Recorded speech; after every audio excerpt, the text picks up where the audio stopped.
सार्थक फाउंडेशनने या आयोजित केलेल्या कार्यक्रमाचे अध्यक्ष न्यायमूर्ती भूषण धर्माधिकारी, श्रीयुत अनिल देशमुख, सुनील केदार, रमेश भन ज्यांचा या ठिकाणी सन्मान केला, फतेह कुलकर्णी, रमेश शेवले, धनंजय फाकरे, संस्थेचे सार्थकचे अध्यक्ष आणि पदाधिकारी आणि या कामाच्या संबंधी आस्था असलेले आपण सगळे बंधू भगिनींनो, या कार्यक्रमाच्या बद्दलची माहिती ज्यावेळेला मला देण्यात आली त्यावेळेला माझा आधी समज असा होता की न्यायालयीन क्षेत्रामध्ये काम करणारे अनेक वरिष्ठ मान्यवर नागपूरच्या परिसरामध्ये न्यायालयाची सेवा करण्याच्या क्षेत्रात काम करणारे होते आणि कार्यक्रमाचे अध्यक्ष भूषण धर्माधिकारी आहेत, ते मुख्य न्यायाधीश होते आणि त्यामुळे साहजिकच या क्षेत्राच्या जाणकारांच्या संबंधी या कार्यक्रमामध्ये काही वेगळं असं इथं असण्याची शक्यता आहे. नागपूरनं न्यायदानाच्या क्षेत्रामध्ये अनेक मोठी माणसं दिली. हिदायतुल्लांचा उल्लेख करता येईल. ते मुख्य न्यायाधीश तर होतेच, पण देशाचे उपराष्ट्रपती म्हणून हिदायतुल्लांनी काम केलेलं होतं. जस्टिस उदयनकरांचं नाव देता येईल, जस्टिस तांबेंचं नाव देता येईल, गांधीवादी नेते चंद्रशेखर धर्माधिकाऱ्यांचं नाव घेता येईल आणि आता वर्षा 2 वर्षांनी देशाचे मुख्य न्यायाधीश म्हणून आपल्याला भूषण गवई यांचंसुद्धा नाव ऐकायला मिळेल.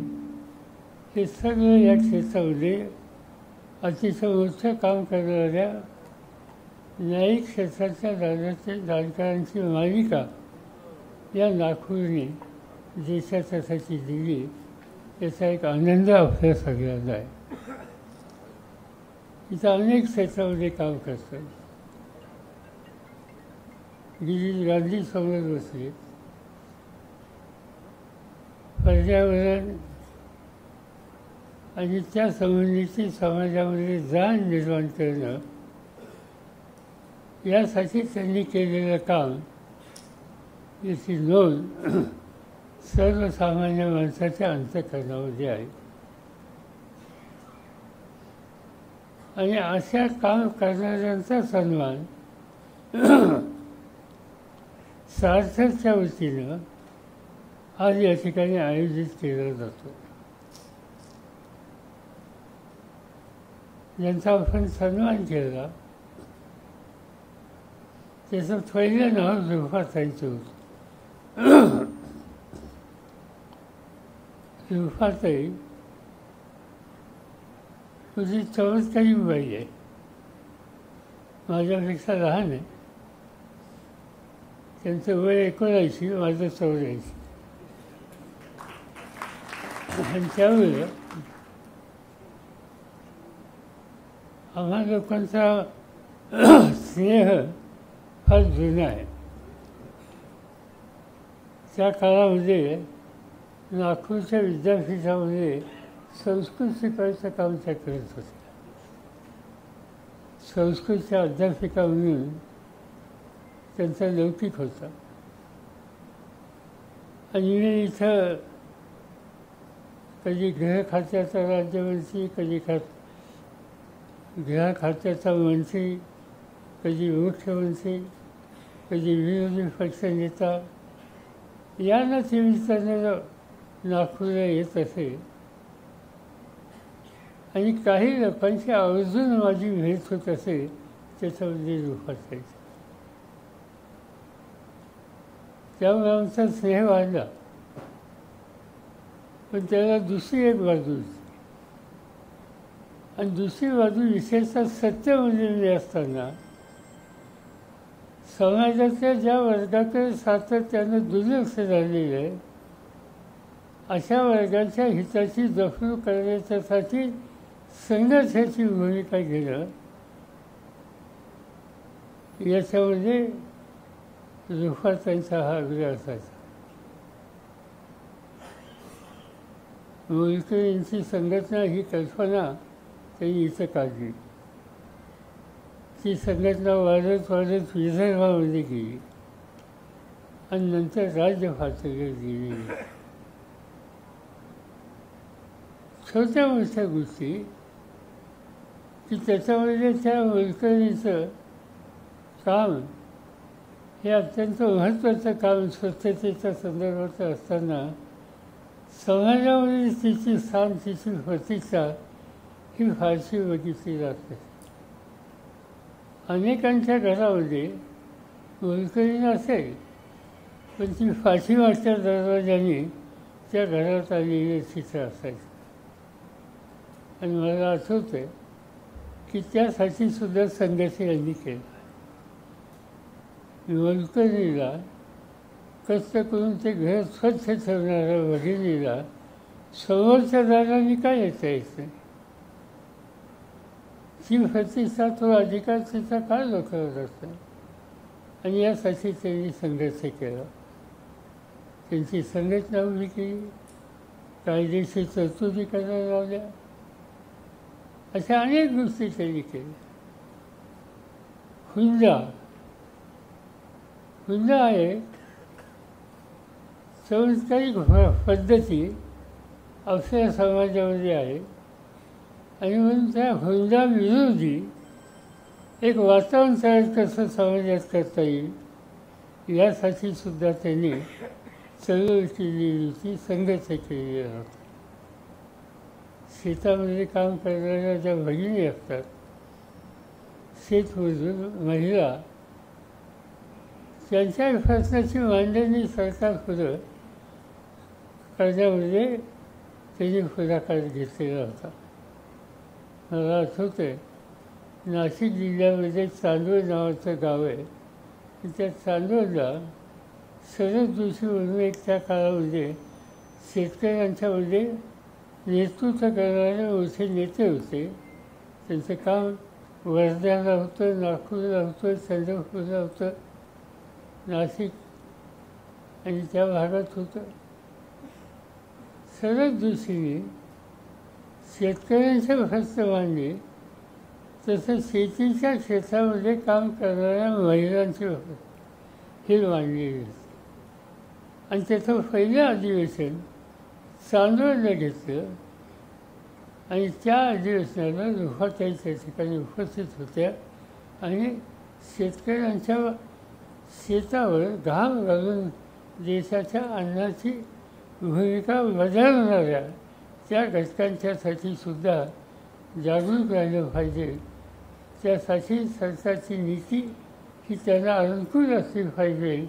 अशा प्रकारचं काम, अशा प्रकारची भूमिका त्यांनी त्या ठिकाणी मांडलेली होती. मी हजर होतो त्या परिषदेला. मला वाटतं बाबा आढाव असतील त्याला त्यावेळीच्या परिषदेला. असे अनेक कामं सतत लक्ष देण्याच्या संबंधीची भूमिका ही रुपाताईची होती. आणि त्यामुळं त्यांचा या ठिकाणी सन्मान होतो आहे. माझ्या दृष्टीनं हा त्यांचा तर सन्मान आहे, त्याच्यापेक्षा श्रमाचा सन्मान, श्रम देणारा आणि त्यातनं संपत्ती निर्माण करण्याच्यासाठी जो कष्टकरी वर्ग आहे त्या वर्गाच्या हिताची जपणूक करण्याच्या भूमिकेचा सन्मान, म्हणून या सन्मानाकडे आपण बघितलं पाहिजे. मला अतिशय आनंद आहे की त्या सोहळ्याला मला या ठिकाणी उपस्थित राहता आलं. आज या निमित्तानं दोन पुस्तकं त्यांनी लिहिली, त्या पुस्तकाचं सुद्धा या ठिकाणी विमोचन झालं. असं या ठिकाणी मी जाहीर करतो. निंबाताईच्याबरोबर रमेश शिवले आणि धनंजय फाकले यांचाही सन्मान या ठिकाणी केला. अनेक ठिकाणी शासनाची संपत्ती असते, शासनाच्या इमारती असतात, त्याच्या आजूबाजूला दलिनी असतात, पण त्याचं एकंदर चित्र बदलता कसं येईल याच्यासाठी अभ्यास करून कष्ट करणारे, बांधिलकी असणारे मर्यादित अधिकारी हे बघायला मिळतात. आपल्या राज्यामध्ये 3 ठिकाणी ही राजभवन आहे, नागपूर, मुंबई, 4 ठिकाणी पुणे आणि महाबळेश्वर.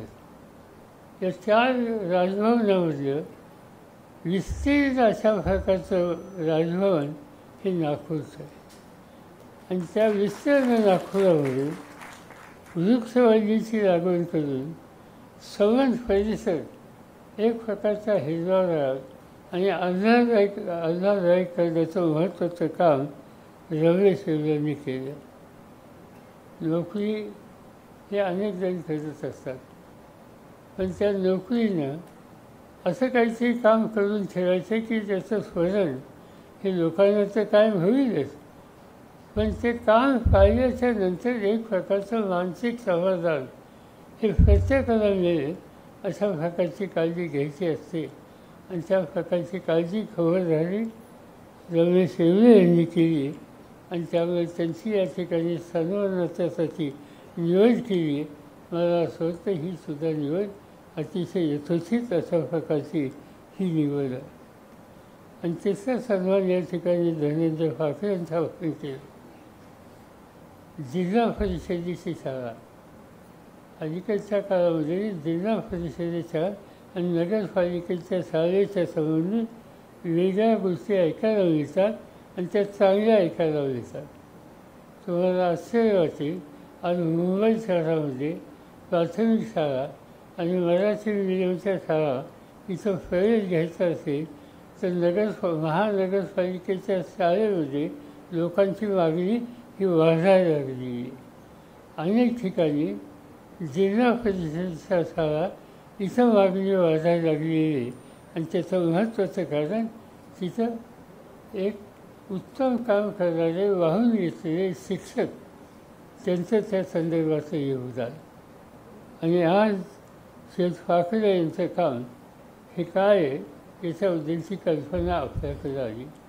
कातोल तालुक्यामध्ये एक जिल्हा परिषदेची शाळा आणि त्या शाळेमधल्या विद्यार्थ्यांच्यामध्ये आत्मविश्वास वाढेल कसा, स्वपायावर स्वनिर्णय घेण्याची त्याची शक्ती ही वृद्धिंगत होईल कशी, या सगळ्या गोष्टीमध्ये सातत्याने लक्ष देऊन एक प्रकारचं वेगळं विद्यार्थ्यांचं रूप हे तयार करण्याची खबरदारी उत्तम शिक्षकांच्या वतीनं केली जाते.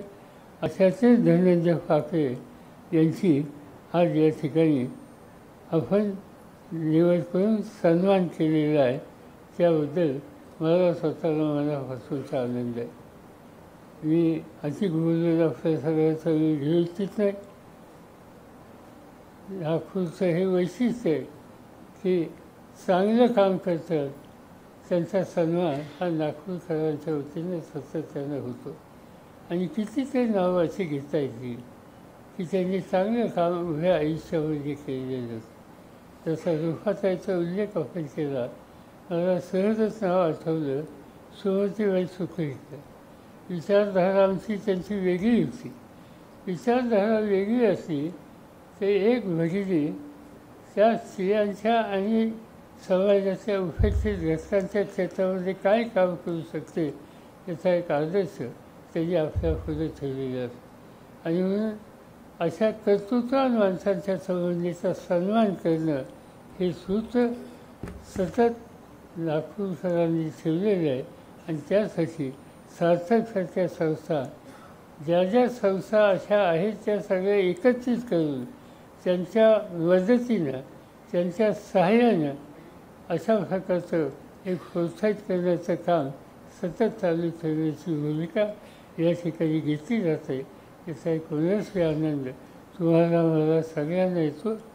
हे काम करण्याच्यामध्ये ज्या ज्या मित्रांनी प्रयत्न केले, कष्ट केले आणि हे सगळं त्यांनी उभं केलं त्या सगळ्यांचा या ठिकाणी मी त्यांचं अभिनंदन करतो, त्यांना धन्यवाद देतो आणि माझे 2 शब्द देतो.